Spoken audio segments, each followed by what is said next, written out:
And salutations, I'm Gil. And I'm Gil, and this is Strategic Prepper. Welcome. So today here, you are at Strategic Prepper's new studio. And pardon the mess, I'm still moving in and moving things around.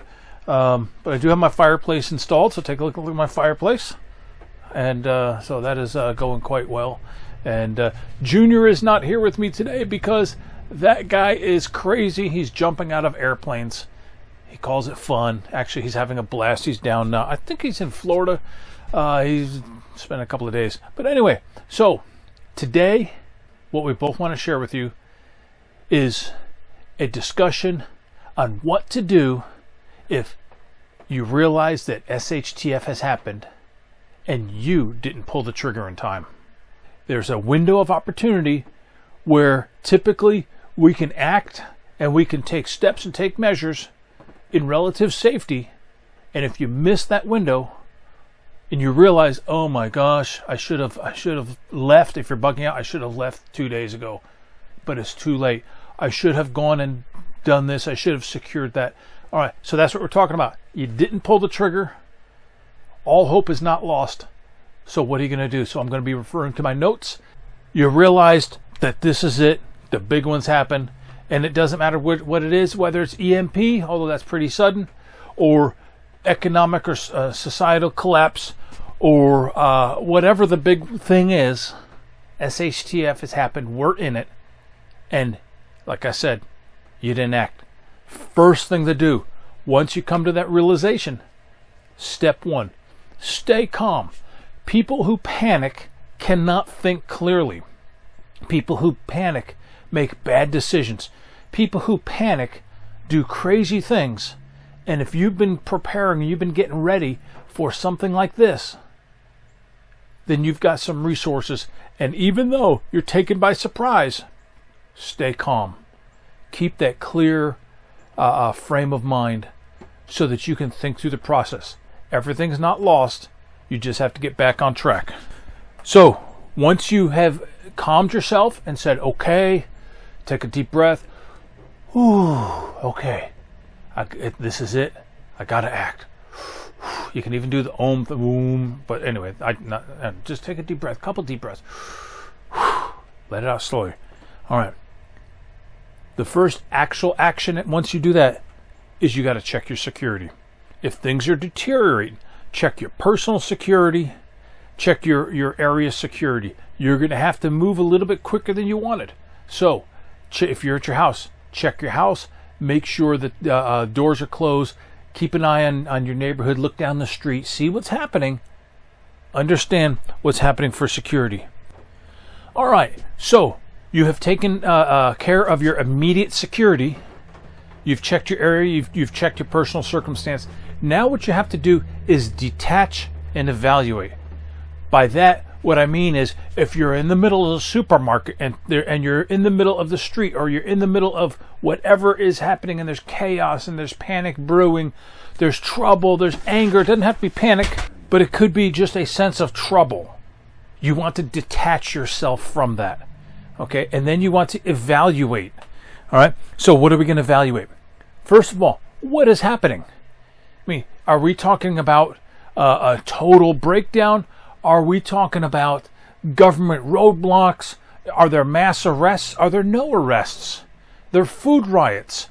Are roads being shut down, or roads being plugged with refugees getting on the interstate? What is happening that you can tell? Then you want to ask yourself, what can I do right now? All right, what are the immediate steps that I can do to take care of myself, take care of my family? So what are those immediate steps that I can do right now? So next I want to check, what are my options? And related to that, what are my threats? If I need to bug out, I probably have a primary, alternate, and tertiary way. Are those still viable? Or do I need to come up with another option? What are my options? Is bugging out, is that door closed? And now I have to shelter in place. What am I going to do? Do I need to vacate my place and go to somebody else on my team? Or are people going to be coming to me? What are my options? And if I follow each option, what are the threats of those options. So I have to detach and evaluate and start to just think in a calm, systematic way to understand the situation. If you're bugging out, if you're going to be moving, you do have to determine what are the safe routes. One of the ways of doing this is to look what everyone else is doing. If everyone is getting on a major road, you want to avoid that major road. Are people fleeing out, or are they swarming in to where you're at? Understand the flow of traffic, understand the direction of flow, and go a different way. You do want to try to make contacts. You should have a contact tree. A contact tree, basically, if you have a group, if you've got family, you contact person A, B, and C, and you don't want to do all the contacts yourself, but if you contact person A, they'll contact D, E, and F. You contact person B, they'll contact G, H, and I. So a contact tree that each person is responsible to make a certain number of contacts. That way, you're not sitting there assuming that the phone or some type of communication is available. You're not sitting there spending a lot of time trying to contact people. But you may have to use alternate means of contact. So you're going to try to reach out to those people, your family, your group, those people that are part of your response. Okay. So once you've done that, key thing is to get away from population centers. You want to get away from the city. You want to get away from the suburbs. In SHTF, those are the areas that are going to deteriorate the fastest, and they're going to have the most chaos. So you want to get away from there. And if you have a bug out plan, let's say you're south of the city and you're going to go to the north.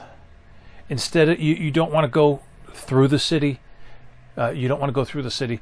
What you want to do is your first priority is to get away from population centers. That might mean that your travel distance is longer. You want to get away from the population and circumnavigate any of those potential hotspots, particularly population centers. Get away from the population centers.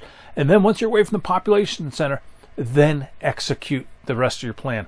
So all hope is not lost. You delayed, you missed the signals.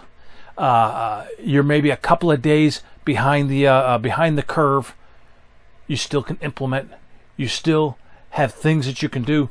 The key thing, the first thing is the most important. That's to stay calm. Okay? Stay calm, detach, evaluate, assess what your plan is, assess what your risks are, and then implement. So, short video today.